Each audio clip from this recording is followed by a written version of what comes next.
overhyped introduction, I'm going to talk about hype today. I'm very pleased to be here and support Kantan. Kantan is one of the spin-off companies from CNGL/Adapt. We had one of our big SFI reviews last week, and we rolled out Tony. Tony was speaking on behalf of, saying all sorts of nice things about Adapt, and we have other members, industry partners from Adapt in the room, and so I'm delighted to repay Tony for his kind words last week. So I'm glad that Tony said that he's been in localization for 30 years, because I worked out that I've been doing machine translation for 29 years. So Tony's actually older than me, although he doesn't look like it. So I guess so. So Tony hasn't seen your slides, he hasn't seen my slides either, and perhaps I'm not going to give the talk that he necessarily wants. But I'm going to say that if NMT is that shiny new toy that people want to play with, don't forget the kind of rusty old toy which is in the corner. It's a bit like if you remember Toy Story when Buzz Lightyear comes along, and Andy, all he wants to play with is Buzz Lightyear, and he doesn't want to play with Woody anymore. Well, I'm going to show you, I think that. So Tony can show you his results, but I'll show you some of the findings of some of the case studies where we've compared neuro-machine translation with SMT, and neuro-machine translation doesn't always win out. So I think, yeah, as Tony said, really neuro-machine translation has only been working for around 4 or 5 years. We didn't have the machinery really, despite the fact that all the maths was there well before that. In my view anyway, so I've been around the block a few times, I've seen new paradigms come and go, and I'm a little bit wary of just jumping wholly on board of this new thing, just in case there are some lessons from the old technology that we still need to bear in mind. So the one thing I think everybody in the room, I hope certainly is persuaded of, I think we're all, I guess you wouldn't be here otherwise, is that machine translation is of huge benefit to many, many millions of users on a daily basis. So Google run a symposium once a year. This is a stat from their symposium from last year, which shows that just Google Translate itself last year was translating over 143 billion words per day. Now that is a fantastic figure. I mean, I don't need to. The great thing is I've been doing machine translation, as I say, nearly 30 years, and you used to have to explain what machine translation was. People used to think it was the little device that you bought in the airport on your way off to Torremolinos, and it told you how to say toilet rather than in Spanish. And that's not what machine translation is. So my 10-year-old daughter uses Google Translate for her homework. My 80-year-old mum has used Google Translate. I guess everybody's used Google Translate in the room, So this is a fantastic figure from just one company. Okay. So I'm hoping that everyone is persuaded that machine translation, whether it's SMT, rule-based MT, neural MT, or some fusion thereof, can be of some benefit. So that's my starting premise. If we need to defend that MT is useful, then we might be here rather longer than Tony envisages. So despite the fact that Tony hadn't seen my slides and I didn't know what he was going to say, here is that infamous paper. I'll call it infamous rather than famous, because I don't know whether this is partly because of as soon as you start using the word AI, then people start to get kind of pumped up and overhyped, or I don't know whether it's something to do with the nature of publishing these days. So we have this thing called archive, which is kind of open access preprints, if you like, of papers that might be submitted later on for peer review at an international conference in the way that we've been doing for donkey's years. But I think certainly in the archive space, when just uploading stuff, there's a lot of flag planting around. People are picking really fancy titles and saying, right, this is my area. Okay. Now there's no peer review on archive. Any one of you could write a paper in the next 5 minutes, load it up onto archive with some fancy title, and to some extent you're saying this is my space. Anybody else who wants to write papers in this area will have to cite my paper, good, bad, or indifferent. So you can see this fancy title here, Bridging the Gap between Human and Machine Translation. And I'll let you read the paper yourselves if you want to. It's quite accessible, and it will certainly be more accessible after you've you've heard the various presentations today. But you can see there, bridging the gap between machine and human and machine translation. And I've been teaching machine translation for an awful long time. People like Dorothy have been doing the same thing. And one of the problems we have is trying to present to our students, some of my ex-students are in the room, some of my current students are in the room, try to present a level playing field, so that when they leave DCU and go off out and work for, leading companies, multinational companies, they can speak with a kind of level head about the pros and cons of each of these different technologies. And when something like this comes along, it kind of distorts the whole marketplace. So, as I say, the hype begins and starts to gather pace. So then we see, I hope the animation's going to work. So it's nearly indistinguishable from human translation. It's pretty much as good as a human translator. It's a miracle. It's approaching human level accuracy. It translates almost as well as humans can. And the quality is close to manual translation. The point is, okay, so you'll understand neural MT by the end of the day, or to a certain level, but journalists just latch on to these things and just publish it as is, because they don't understand this stuff, okay? So a journalist phoned me up a couple of weeks ago, and I gave him some answers to some questions, and then, that was published last week. And I said to him, and I always say the same thing, if you remember, so the thing they always ask you about is do you remember the universal translator in Star Trek? It was a thing you stuck in your ear, and it doesn't matter who you spoke to, from what planet, you could understand them. And I always say to them, look, I said, it's much more likely you'll get all the other technology on Star Trek, like phasers and Spock going along like this and touching my ear and my meter's falling over, teleportation, warp speed. You're likely to get all of that stuff before you get this in-ear capability to understand every single language which has ever been spoken. So, it's up to people like me, Dorothy, academics, and again, we've been battling, all these different paradigms being overhyped, for a long time. And this has been happening for a long time. So, the trouble is when translators start to see this, they start to get worried, So again and again, you get people going, oh no, here we go again. My job's in jeopardy. And I like speaking these days, to be honest, I like speaking more at translators conferences and trying to tell them the truth and try and show them what MT can do and what it can't do. And show them to try to convince them that it can be actually useful to them. But you see all these links here on the web. Is it as good as human translation? Will it replace human translators? Will interpreters and translators' jobs die out? Yeah, now we've seen this before again and again and again. And, it's a battle. And it's like, to be honest, it's like I've got my finger in the dike and, the water is just rushing through. It doesn't matter how many, I've only got 10 fingers, so I can only fill 10 holes. Yeah? So, more and more of these holes. And this is old hat. We've been doing this stuff for years and years, and again, when stuff is overhyped, it causes us all problems.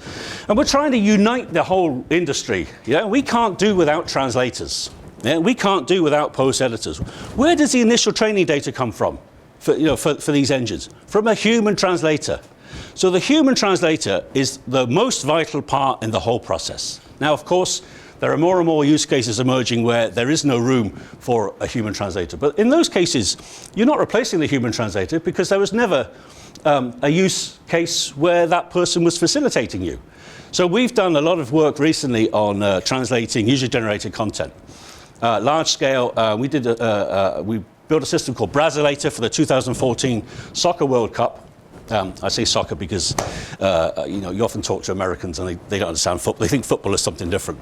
Yeah. So the Football World Cup, where we translated over 83 million words, between 26 language pairs for the tweets featuring the World Cup hashtag at the time.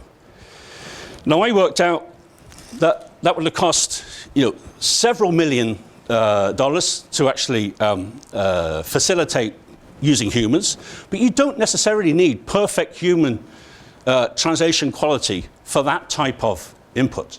Yeah, because as soon as somebody's tweeted, and hopefully you're all tweeting now and getting KantanFest to trend, certainly in Ireland. As soon as somebody has tweeted and you've consumed that tweet, the likelihood is you're never going to read that tweet again. Yeah. it has a very limited shelf life, and so therefore does the translation. So it's not worth spending big bucks on getting a human to translate that perfectly. So MT is probably good enough in those situations. So I'm glad Dorothy is here, and I'm glad I put on the bottom of the slide, thanks to Dorothy Kenny, because I've robbed one of her slides that she gave at a talk in London last year. So the point is, translators are quite well disposed towards technology. So there are some out there, and there's still some, and there will always be some, who are going, oh, geez, MT is rubbish, I'm never going to use MT, and that's fine. So let's forget about those guys. But more and more people are finding that machine translation is a useful tool in their armory, and that's all it is.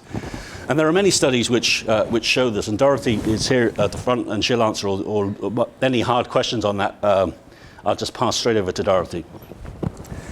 But again, so I can't tweet and talk at the same time. But I guess we've got some of the world's best tweeters here. Derek isn't here. I mean, Derek would have been lashing through the tweets, but maybe he'll be here later on. But Yost, or JeromeBot, tweets an awful lot about the language industry, and he's always worth listening to. And he tweeted just last week, the public thinks that technology takes care of translation. Yeah, you got Google. So Tony, yeah, I used to work in the industry for 3 years in the UK, working for 2 machine translation companies. And the first question you have to answer when you're trying to sell machine translation to a client is, well, why should I bother with your solution when Google Translate is there? Yeah, we've all faced that. That's an easy question to answer. But that's what the public thinks. Yeah, Google Translate is out there, works pretty well for me. Yeah. And of course, you can see 143 billion words being translated a day. Many people are happy with that level of quality. It's obviously fulfilling, a decent service there. But technology, and good technology in particular, yeah, is about making good translators better. That's all it is. It's not replacing the translator. Yeah. So all this kind of scaremongering that you saw there with those headlines on various different, online media and traditional print media is all misplaced. So, should translators be afraid of neural machine translation? So Tony has already explained that these models are also called sequence-to-sequence models, which means you can turn anything, yeah, anything you can turn into a mathematical sequence of numbers, okay, you can use the same technology for. So I know this is about machine translation today. And that's the one thing I can speak about with some authority. So I'm not an expert on image processing. But you can turn pictures, yeah, or parts of pictures into vectors as well. So therefore, you can push the same thing through, yeah, it's just a number. Yeah, the machine doesn't know whether you're putting through a word or a picture or whatever, okay? But you've got so here what we might want the system to do is say, we're going to give you this input, and you have to tell me whether something is a labradoodle or a piece of fried chicken, okay? Now, you can see that in some cases it's a bit tricky, yeah? But all of us in this room would be able to, we'd all get 100 out of 100 here for this particular trial, okay? This one's a bit harder, especially that sneaky, I don't know if it's a cookie or is it a chihuahua or a chihuahua, as my daughter calls them. In the top left corner, that's a tricky one. That really does look like a cookie. I think the cookie manufacturers are going to have to change the way they make cookies because they look too much like chihuahuas. But this is called adversarial training. Okay, so what you're giving to the system is stuff which is really hard to distinguish. Okay, now we can all do this. Again, we'd all get 100 out of 100. You might have to think a bit more than on the fried chicken page, yeah? But, we all get 100 out of 100. But the technology is not very good at doing this, okay? And it's the same underlying technology which is doing the MT stuff, okay? So I suggest that translators should not be afraid of the underlying technology because it can't tell the difference between fried chicken and dogs and cookies and dogs, okay? So if we just get that out of the way for now, okay, and then we can move on. So that's translators. If there's any translators in the room, you should not be afraid of this. Yeah, your job is safe.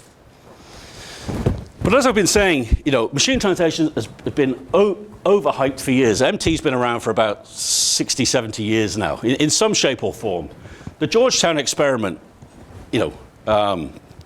was about, it had 10 sentences and about 50 words, 50 different lexical items, 50 tokens. Yeah, could hardly translate anything between English and Russian. But it worked quite well. Yeah, this was pure rule-based MT at the time. And you can see that most of the time, the expectations from the industry or from the public, or certainly from journalists anyway, has been above the reality. The one place, one place where it kind of dipped was in the late 60s, early 70s, when the ALPAC report came out in 1966 and said there was no future for machine translation because it couldn't cope with ambiguity. Words like pen, is it a writing implement or is it something that you might put a pig into? Yeah, just how can we cope with things like that when you need so much world knowledge to distinguish between, pen in one context and pen in another context?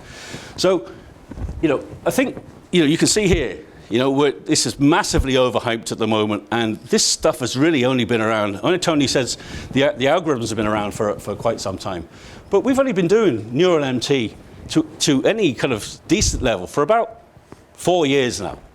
That's a really short period of time.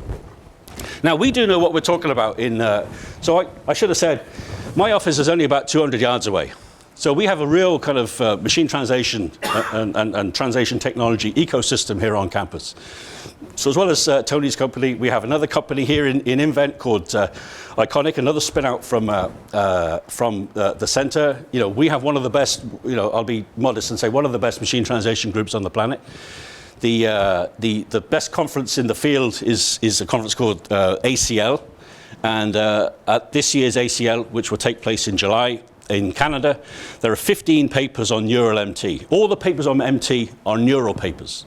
So kind of if you're an academic and you're not doing neural MT, it's going to be very hard for you to get your paper published.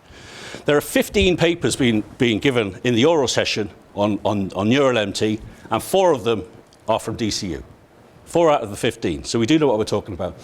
And as well as the actual MT technology, we have one of the best human factors translation groups on the planet. And again, with Dorothy and Sharon leading that group. So it's a great kind of ecosystem here on the DCU campus. So I'm going to reminisce a little bit now. So you can tell I've been around the block a bit. So I'm just going to go back probably 10 years or probably more than 10 years ago. Because we had a very good group here doing example-based machine translation in all its different shapes and forms. And it was very, very similar to what phrase-based MT became. Okay, so we were looking at phrases long before. So the initial SMT systems were just word-based. Okay, now nobody translates word by word. When you remember your old translation classes at school, you're in an exam, the next worst case than not writing anything, okay, that's always the worst case, because if you don't write anything, you get 0, yeah? If you write something, you might get some marks, yeah? But the next worst case would be to say, well, look, I recognize all these words, but I have no idea what that sentence means, yeah? That foreign sentence, I have no idea what it means. So I'm just going to say, translation of this word is this, translation of this word is this, translation of this word is this, and hope that the marker is looking good, kind of benevolently on me on that day. And I hope that I get a non-zero score. So we started doing SMT in the sort of mid-2000s and started to do well at it. But why did we start doing this? EBMT was a smaller but perfectly well-formed subset of the MT community at the time. And we were getting published on our merits until kind of SMT became by far the dominant paradigm. So we wrote what I thought was a good paper on EBMT, was submitted to a good conference, and we got 3 rejections. Now I don't mind getting rejected, we get papers rejected all the time.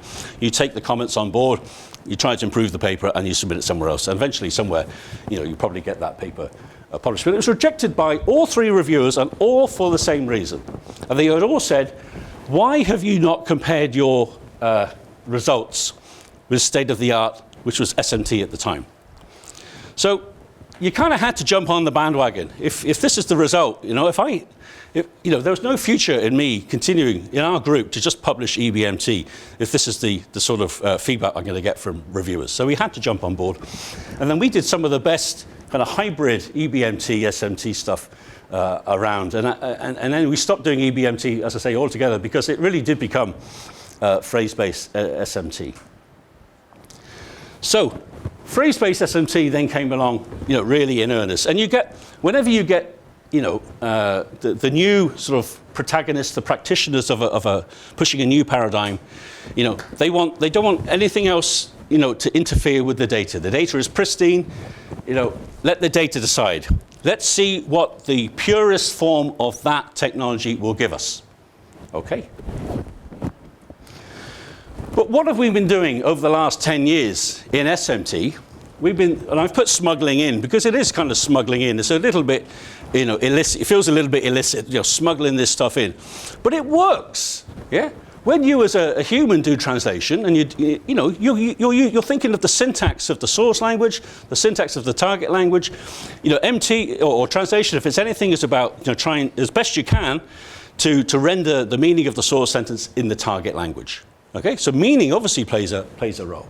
So it's no accident that smuggling in syntax or semantics, or even more recently, discourse features where we can translate beyond the bounds of a single sentence, has helped us break through this performance ceiling. So I assert quite strongly that if you just rely wholly on the data, you'll hit a ceiling quite quickly. Yeah, and if you want to proceed beyond that, then you need some extra resources. Okay, and that's where people like Tony and ourselves come along.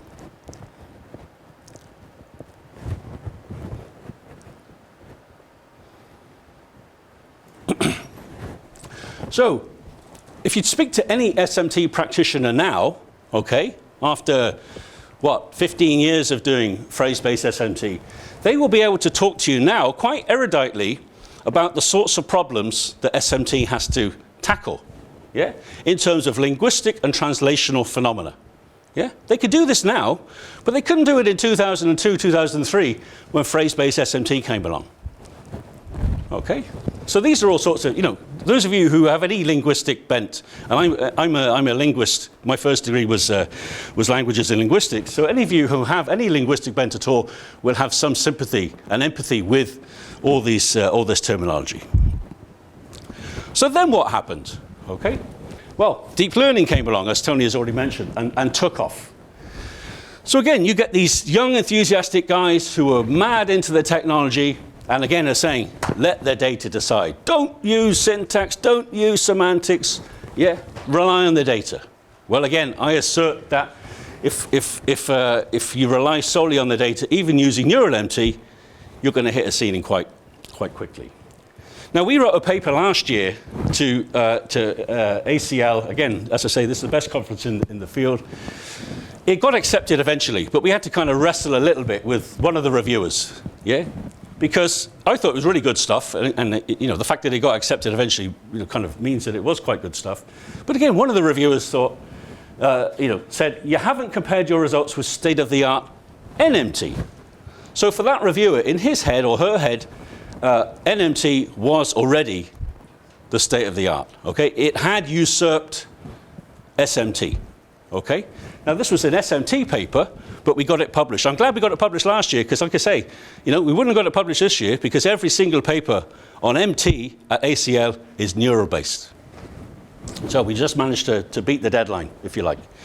So obviously, we've seen this before. So what's going to happen next? And it's already happening to some extent. People are not relying wholly on the data. People are starting to smuggle in, syntax and semantics into neural MT. And surprise, surprise, hey presto, they're finding that actually doing that improves performance. So that's not rocket science. So let's take a few minutes. So Tony's going to give you, or Dimi, or somebody is going to give you some of their own internal case studies. What's the actual situation? I'm going to try and give you some information, and you can make your own minds up. So this was a nice paper, okay? And again, it was released firstly on arXiv. So this is Luisa Bentifoli et al. From FBK in Trento. Again, one of the world's best MT groups, and eventually was published on in one of the premier conferences, EMNLP, again in 2016. So what was actually happening in the field was, There were wins for, so we have these things called shared tasks, where, and we enter these are competitions. The organizers give you some data, okay? You use your system, somebody else uses their system, but you've got the same data. So the data itself is kind of leveling the playing field. And then it's up to all the fancy tips and tricks that you can plug into your system to try to come first or second or wherever you come in the competition. But you don't know, it's a bit of a risk. You might come last, yeah? But we're only academics, and if we come last, nobody dies. So that's grand, But the fact was that neural MT systems were winning all these shared tasks, and particularly the neural MT systems which were coming from Edinburgh.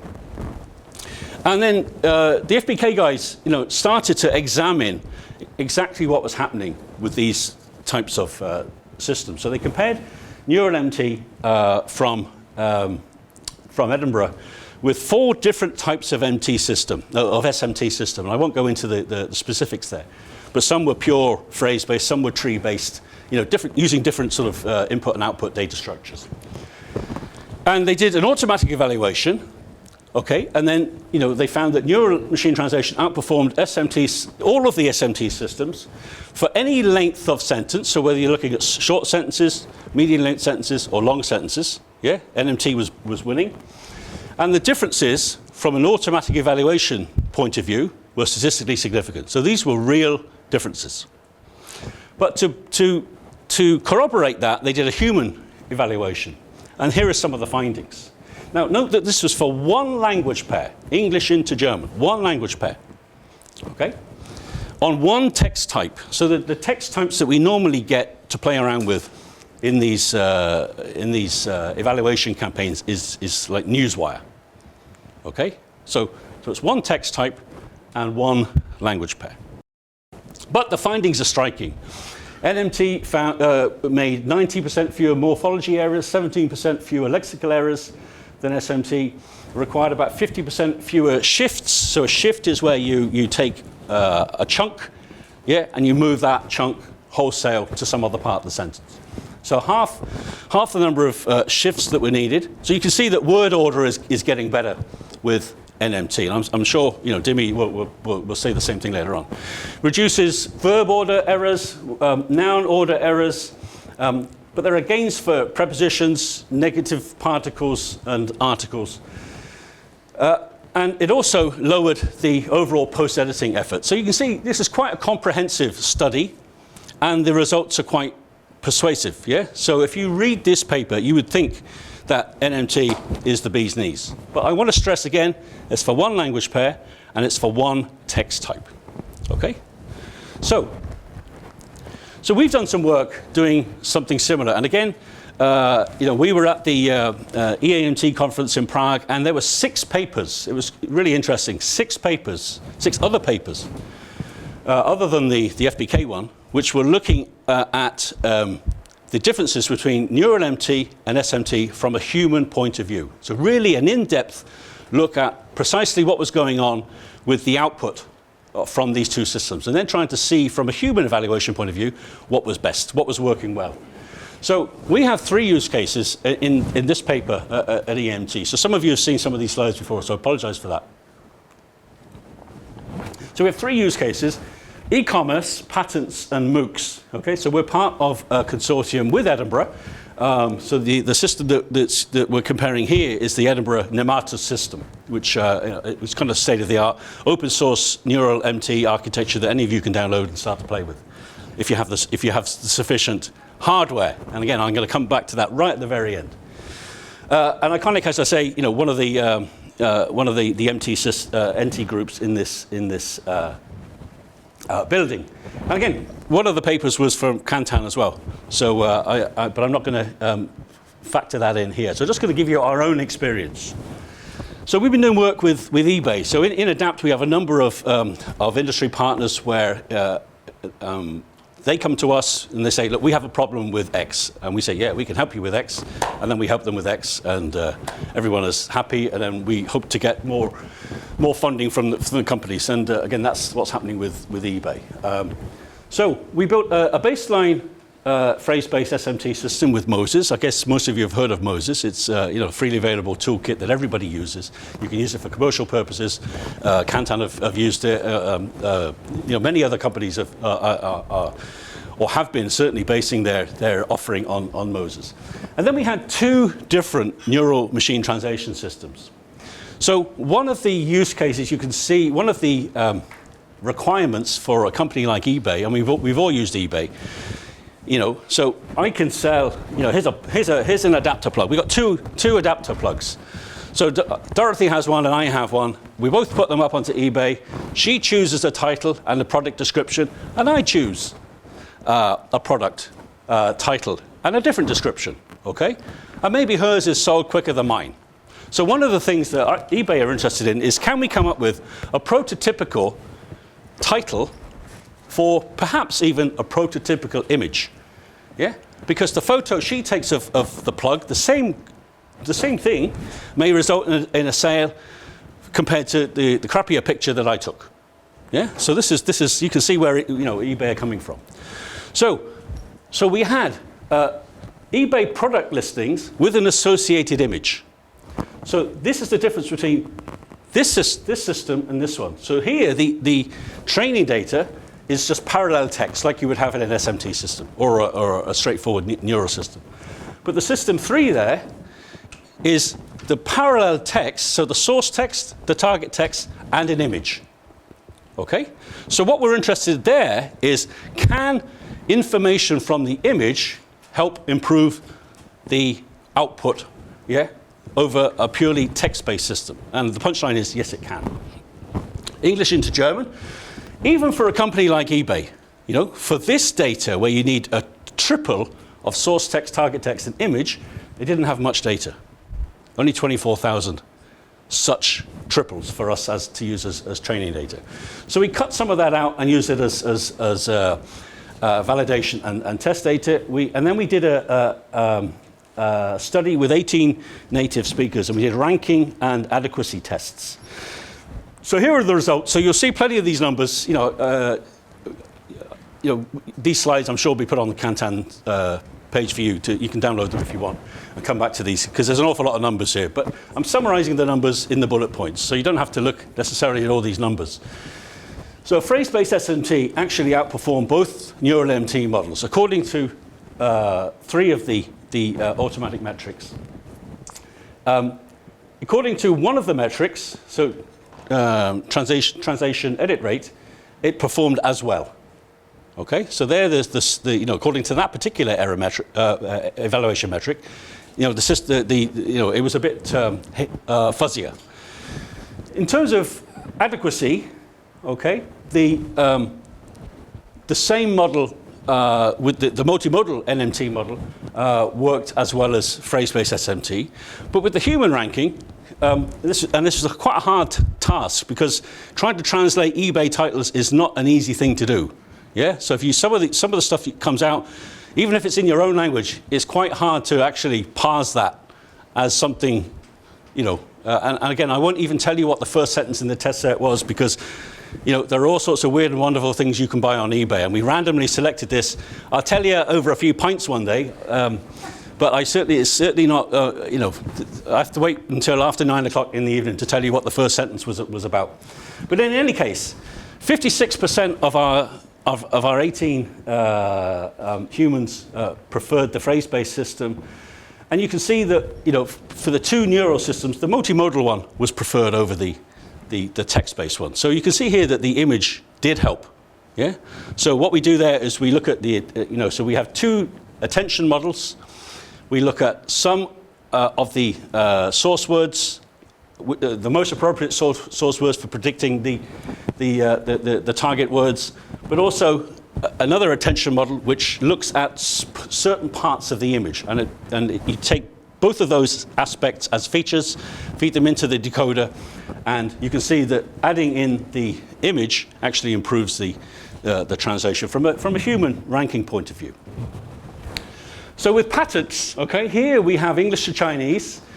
We have the iconic ensemble system, which is a phrase-based system with all sorts of other components. We have quite a lot of data this time, and we have 2 reviewers. And here are the results. And of course, so Iconic deal mostly with patent translation, and there are 3 parts to patents. There are titles, there are abstracts, and then there's the claim itself, which is the long description of the patent. So we split those up into different types of system, and here are the results. So SMT outperformed Neural for abstracts, but Neural outperformed SMT for titles. So that was an interesting finding.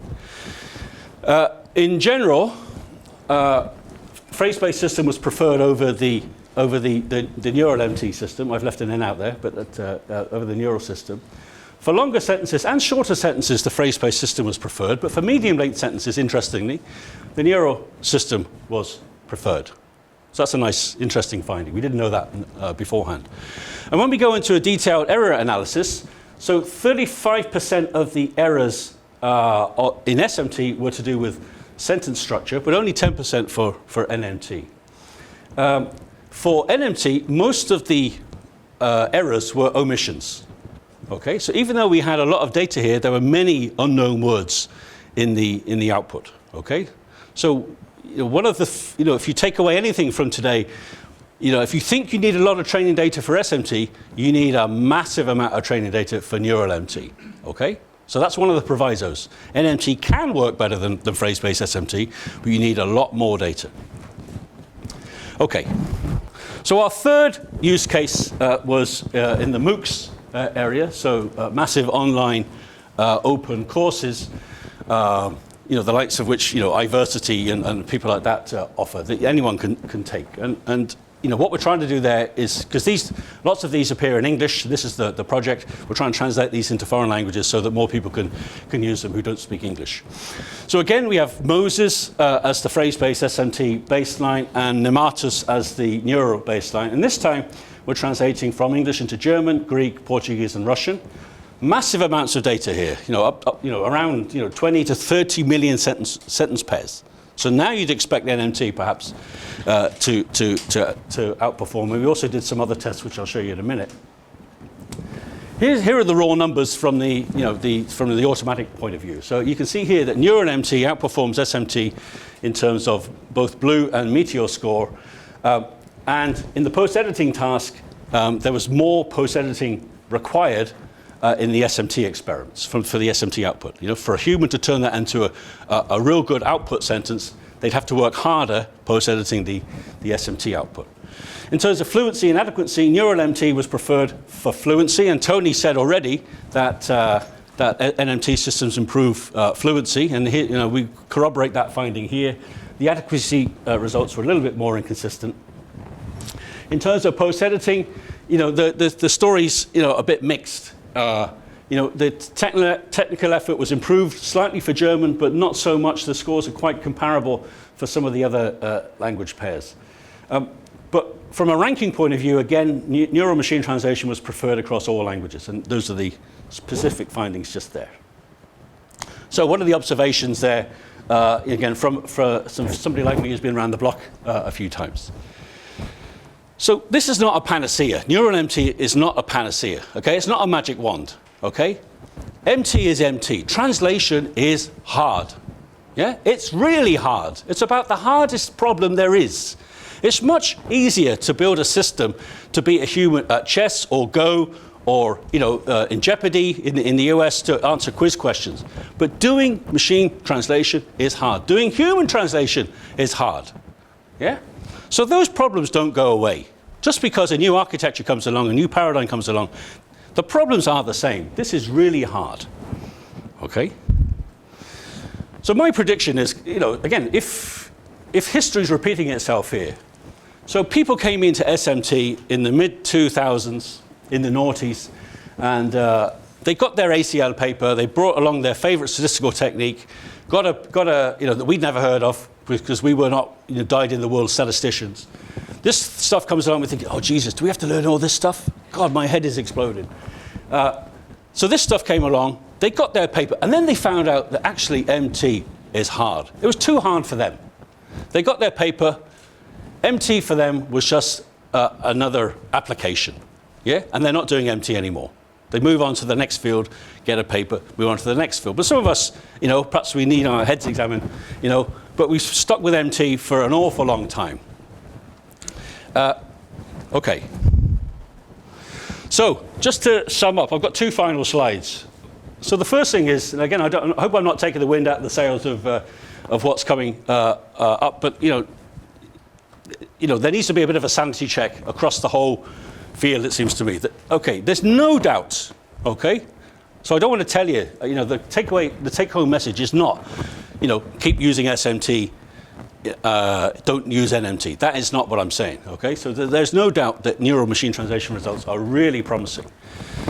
But our human evaluations have shown that the results are not yet so clear-cut, okay, from a human point of view. Where data is scarce, neural machine translation hopelessly underperforms compared to SMT. So on Tuesday, I was in Trinity giving a talk at a conference called Big Data and Medieval Languages. Now, their notion of big data for medieval languages and our notion of big data is chalk and cheese. Yeah? If they can get a few thousand instances, they're really happy, Well, as I showed you there, we're doing experiments with 30-odd million sentence pairs. And we built a system for translation from Old English, from the 13th century, into modern English. Because if you look at the Old English, about the only word you'll recognize is God. So God has not changed in all those years, but most of the other words have changed. And even though it's Old English, most of you would find it really hard to read. And our blue score with an SMT system built with less than 4,000 sentence pairs was about 40. Now, blue score of 40, anybody in the industry will tell you that means that the outputs are usable. Okay? That's all it means. They're usable. It's probably worth, post-editing to some extent. But with the same data, okay, less than 4,000 sentence pairs, we built a neural system, side-by-side comparison, blue score of 5. Terrible. Blue score of 5, don't even bother. Yeah? Put that machine away, don't even bother. Okay? So the SMT output was useful. So, if you're going to be brave enough to take this on, okay, you need a huge amount of data. And as Tony has already said, this is a paraphrase of a sentence that Tony uttered in his talk. The translation industry is eager for improved machine translation quality in order to minimize costs. There is always downward pressure on price. Yeah, you all know that, especially if you're a translator, the last link in the chain. But all I'm trying to say today, so some SMT practitioners, we've been lucky enough over the last 2 weeks to have both Philip Kuhn and Marcello Federico here in DCU.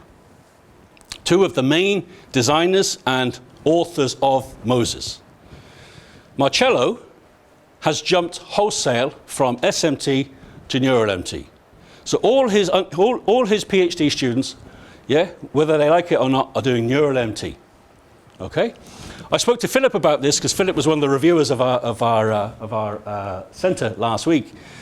And Philip has just got money from the US government to continue doing SMT, but for what we might call, less widely used languages, where there is less data around. Okay? So there, clearly, SMT still has a role to play. So let's just, try to divorce the hype from the reality. So final slide, I promise. So let's just for 1 minute imagine that for all domains and for all language pairs, neural machine translation really is better than SMT. Okay, so I'll ask a question. And I've worked in the translation industry, not just as an academic, but really building MT systems for multinational companies, up against the likes of KantanFest, and we're all battling for the same customers. But I would question whether the translation industry is set up to provide this technology now. So there is no doubt that people like Kantan and Iconic and some other companies are blazing a trail, and having a neural profile is terrific for them, gives them competitive advantage. But in general, I would question whether the industry as a whole is ready to supply you or to supply the demand that there is for translation wholly with neural. Yeah? And the question I ask my students always is, if you were advising a company which was starting up today to do machine translation, would you say that they should bypass SMT completely and just go down the neural route, or would you have Moses plus some neural add-ons? And I think that's an open question.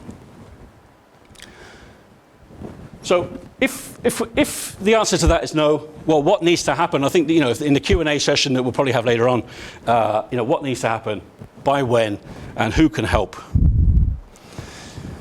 And again, you know, this is a word of warning. So if you thought training it, it's funny. All of a sudden, SMT engine building is fast. Well, it hasn't changed, of course. You know, it's just comparative to neural MT. Yeah, it's much quicker. So you can build an SMT system in hours, yeah, or days, depending on the amount of data you have. But for the same data, it typically takes weeks with neural MT. It depends on how many epochs of, you know, learning go backwards and forwards.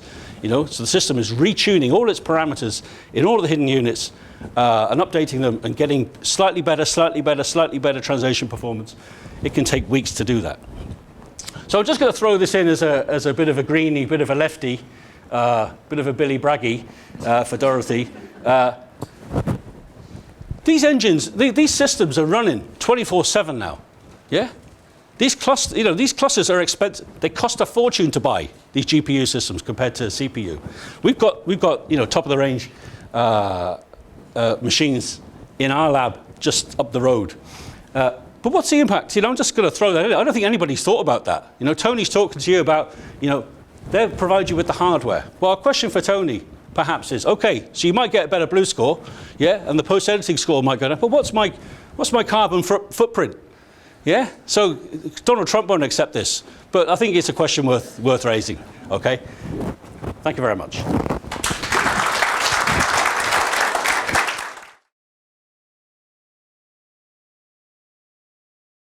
We have issue with tag management, word order sometimes.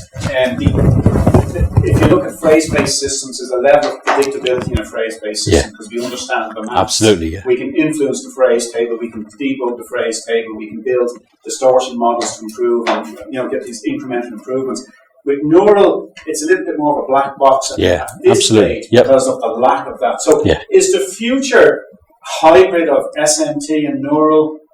It's potential. It's not just neural; it might be a combination, a system combination. What's your thoughts on that? Yeah, I mean, you'd love for me to say, well, okay, in these situations, for these language pairs, use SMT, and for these language pairs in these situations, use NMT. You'd love me to say that, but I'm afraid that, as always, you know, it's not that clear cut. And most of the time, certainly when I was in the industry, we had to play around with different types of architecture for a particular client in order for us to say, right, this is the best architecture we come up with for your language pairs and for your data.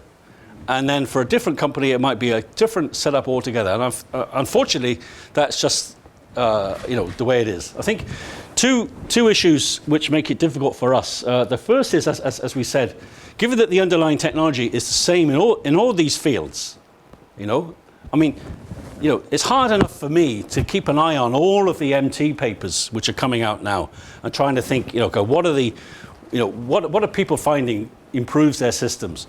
But you have to kind of look, because the underlying technology is the same. You have to look at image processing, speech processing, blah, blah, blah. And again, you know, I don't have enough hours in the day to read all that stuff as well. You know, so I think that's the first thing. And the second thing is something that I've forgotten I was going to say it. Well, to be honest, okay, all I'm trying to say is I think it's too soon to decide. Okay, you know, like I say, Marcello has jumped. Chun Liu, my colleague, a very clever Chinese professor in machine translation, again, just you know, a couple of hundred yards away, he's jumped already. Yeah. So if you're one of his students, you're doing neural MT. Some of my students are still doing SMT and neural MT. You know, and doing a comparison thereof. But it might well end up as a hybrid. Who knows, Tony? I mean, all I'm trying to say is I think it's too soon to tell. And if you, again, I don't care. I don't care. All I care about as an academic is that we come up with the best system we can. The quality always improves. I don't care what that architecture is. I'm not a dyed-in-the-wool SMT person, or a dyed-in-the-wool rule-based person, or a dyed-in-the-wool neural person. So let's try and, you know, keep an open mind and use the best of the best, and you know, try and serve the community, you know, much better. I love your analogy at the start of your presentation about Woody and Buzz Lightyear, and that's kind of the shiny object, new object. We all love shiny new objects. The question is, when should we use those shiny new objects? And maybe that's what we should finish on. Just bear that in mind. But think how well Woody and Buzz Lightyear work together. They work together really well in all of the Toy Story movies. And it actually proves that in academia we actually still watch Toy Story. Oh yeah. I know so much about that movie. Why would you not? Nice to hear that. So thank you very much. Okay, no That was problem. great. Yeah, no problem. Fantastic. Thank you very much.